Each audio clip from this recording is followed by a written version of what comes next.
This is a full send shotgun tool. Very versatile, very sturdy, and quite stylish. And I want to relate this to analyzing stock trends because if you're able to do that, then you're quite versatile in your income, you're quite sturdy in your discipline, and you're probably able to make a lot of money. What is going on, everybody? My name is Freddie Finance. I'm a licensed financial advisor. I hold a Series 7, Series 66, Securities Industries Essentials, and my life and health insurance license. So let's dive into this video so you can analyze stock trends and then hopefully make money in the market. And before we get on that chart over there and I start playing with the candlesticks, I want to make it clear to everyone that trading stocks or any type of asset in a market is never easy. Why? Because you have hundreds, if not thousands of other traders trying to analyze that same trend with their own beliefs and inclinations of where the market will go. So that's why it makes it so hard to trade, because you never know what people are thinking. When you're analyzing stock trends, it's so important to understand your emotions and trading style, because everybody has a certain trading style that they like to trade with. But not every trading style works for everybody. So that's why you need to understand yourself to better understand the markets. Now, enough of this philosophical stock talk here. Let's get into the charts. So before we dive into the chart here, which is Apple's stock, I want to make it clear about what a trend is. So a trend is, the general direction in which a stock is moving. Pretty basic, right? But, based on if the markets are bullish and bearish, the trends move either up and down. And there's usually a specified duration for which the trend moves. And it varies based on the severity of the market event, whether it's coronavirus, a big earnings report, or a recession.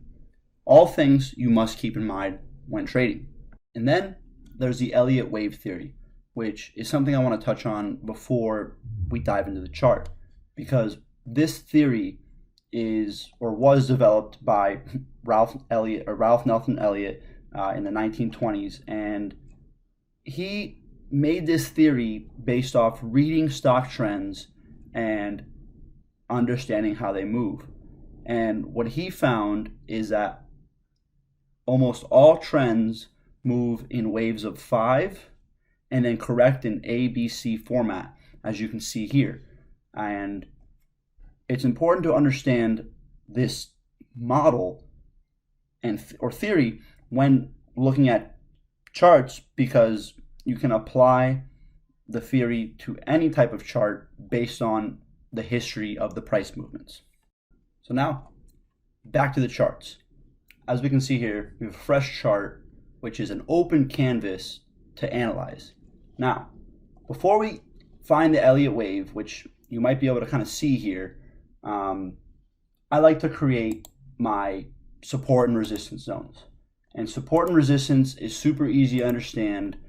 It is pretty much equivalent to a floor and a ceiling. The support is the floor, the resistance is the ceiling. And the way to find these out in stock charts is to look at areas of major price movements. And in many cases, they act as both. But it depends on what's going on economically and within that company at that given time. And I like creating my support and resistance zones before doing anything else, because it gives me a better idea of where price will move based on where it's at today. So Apple is hovering around the 150 mark.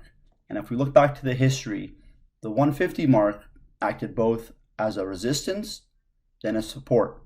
And it's important to understand the previous movements to make your trading decision. And then I'll try to pick out an Elliott wave. So we'll go to the Elliott wave tool here in TradingView. We got the first move, then the downtrend, then the next move up, and then the downtrend. And then we have a whole other big move up to here.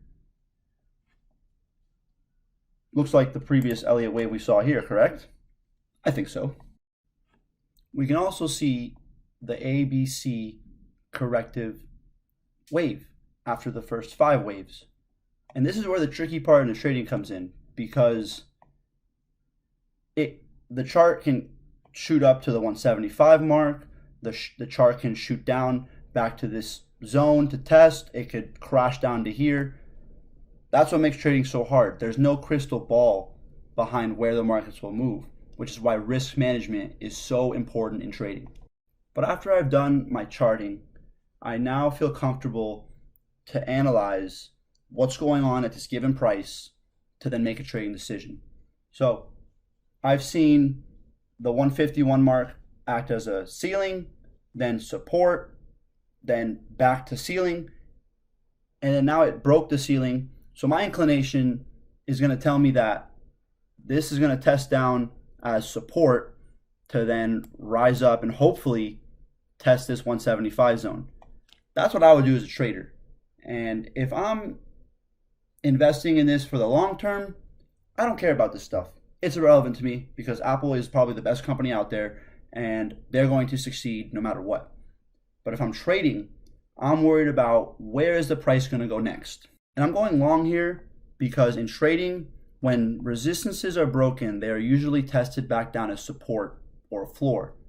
So that is where I would put my bet based off what has been going on technically in this chart.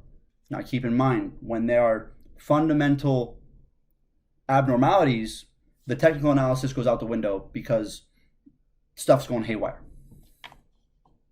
And for you beginners that are a little bit confused about Elliott waves theory and ABC corrective waves, I don't want you guys to think about that right now. I would like you guys to only worry about support and resistance when analyzing charts, because the simpler you are in your trading style, the more profits you make. That's just how it goes. And think about break, retest. And it doesn't matter if it's breaking support or resistance. Whatever it breaks, it retests as the opposite. So if you understand that and you have discipline, you can be a great trader. So I hope that gives you guys some more clarity on how to analyze stock trends in the simplest form. Because while breaking down Apple's stock chart was very easy to do, making a successful trade is not nearly as easy because, as I mentioned, nobody has a crystal ball.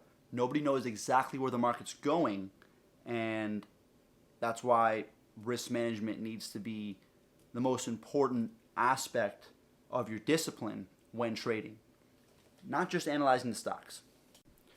So remember, this is not financial advice, and any financial decisions you make should be under your own discretion.